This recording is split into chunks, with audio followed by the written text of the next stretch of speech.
Okay, you're a black belt now. When did the tournament bug bite you in the rear end, as we say? What happened there? Who helped you?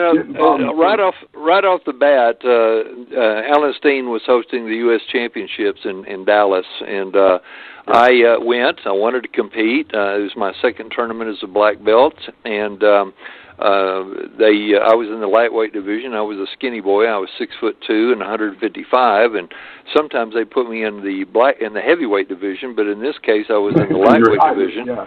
Yeah, because of my height. But I was in the lightweight black belt deal, and there was a bunch of guys there, and they called my name, and they called Fred Wren. I saw him do some damage to some people. In fact, in a tournament down in it might have been in Fort Worth, but I saw him hit a guy named Carlton Morris, who was a good competitor and strong guy during that era.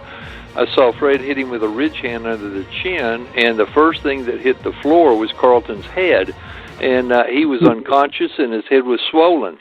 And the judges determined that because he could not continue and he moved into the strike, it was his fault that he got hit that hard.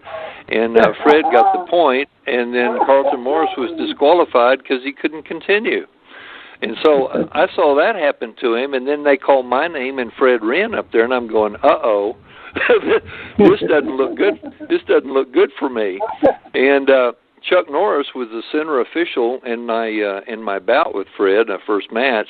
And as soon as Fred attacked, and you know his fighting style, he would grab you by the sleeve and tug on you and punch you in the head and kick you in the body and punch you in the head until you couldn't stand up, and then he'd be on top of you, pounding you into the concrete once you got to that point.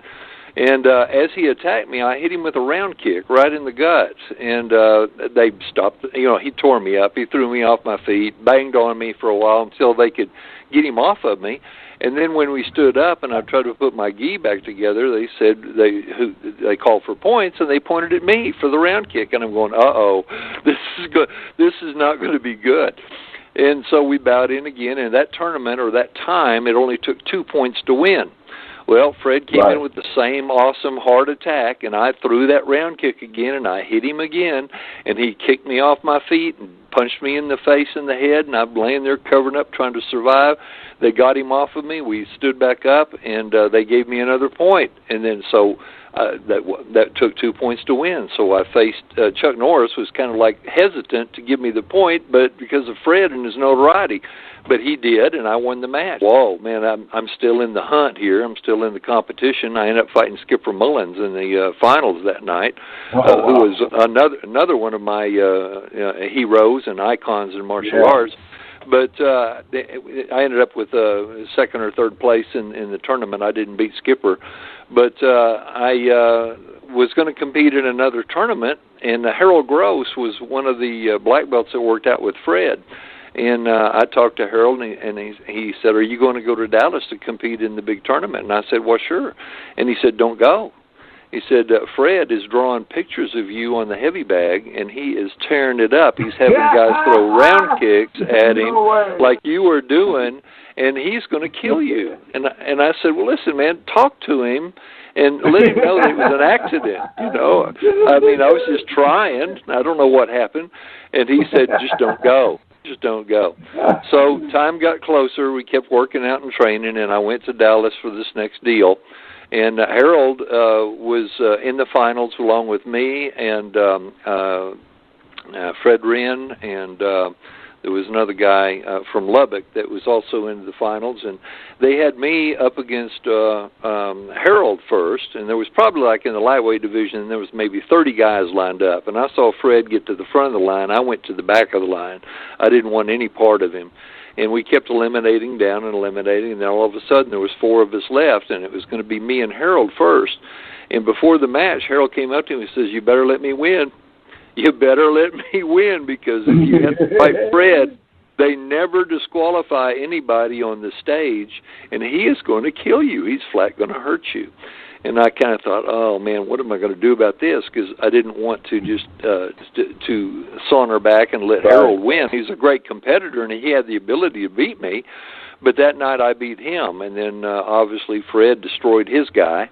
So we were set to fight each other for first and second place. In fact, that's the same tournament where Fred fought Jim Harrison that you've got some footage of. I fought Fred for first place in that lightweight division, and I was terrified. I really was. When we bowed in, I had no clue what to do. I probably threw 2 or 3 offensive techniques at him the whole match, and he did what he did before. He grabbed me by the shirt, punched me in the head, threw me on the ground, kicked me whenever he could. And he won the match, and I really did not offer any resistance. And when it was over, that's just why I say that Fred Wren made me into a man, because after it was over and I got my second place trophy, I really was disappointed in my performance and ashamed of what had happened because I did not fight the guy. I didn't even try.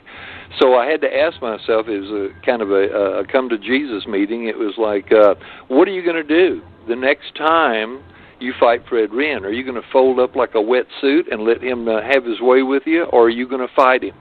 And I decided that I would never let that happen again because of the disappointment that I experienced.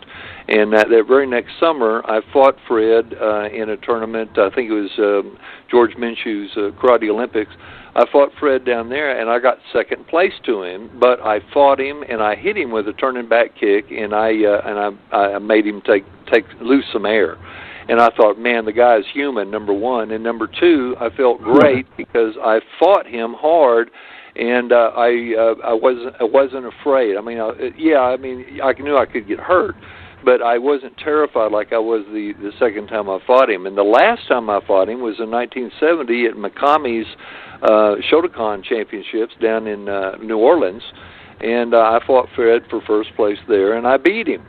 And it was like, wow. This is great, and I really pretty well controlled the match. I controlled the fight. It was all about me, and so I'm grateful for that opportunity. And I've always been sad for some of the other black belts that have come up behind me that never had the experience or the time where it was brutal, and you had to endure it or you had to quit. You know, you had to either say, I'm not going back anymore, or you had to stand up like I did and take your tail out from between your legs and make it happen. Was the Taekwondo World Championships before the Dream Team in Europe? Yes, it was. That was in 1973. There were several guys that competed in that. Roger Carpenter was, Roy Kerbin. There was, James Stevens. There was a lot of guys that in that era that were competing to see if they could get a shot on that team. And in that particular event, I fought against Roger Carpenter, who I've had a couple of battles with, and I lost to Roger. So I thought, well, that's it. I'm out of the hunt. I'm not going to be a part of this deal. Roy Kerbin won his match. I can't remember who he fought, but he won his match to qualify to go to the event. But at that time, Roy was either in the military or he had some commitment that was going to prohibit him from being able to go to the event. It was going to be in May of 1973 in Seoul, Korea, and he gave up his spot. Well, Jack Wong was the American coach for the team, and somehow or other I got selected, even though I got eliminated, to compete in that event. We were in the Kukkiwon, which is the headquarters for the Taekwondo system, and we marched. There was 27 countries competing in that event, and we marched in with our flag and had rehearsals, and we all had to make a big show out of the whole thing. The president of the country was there. The top military was there. The people that wanted to buy a ticket couldn't buy a ticket. I mean, the land area around the Kukkiwon, which wasn't anything built around it at that time. I'm sure it's built up now. But it was up on a hill, and it was by itself, and there were thousands of people outside just trying to hear about what was going on inside. So it was the biggest thing that had happened in their country as far as a sporting event, and it was the first one, which makes it pretty prestigious for me to be a part of that.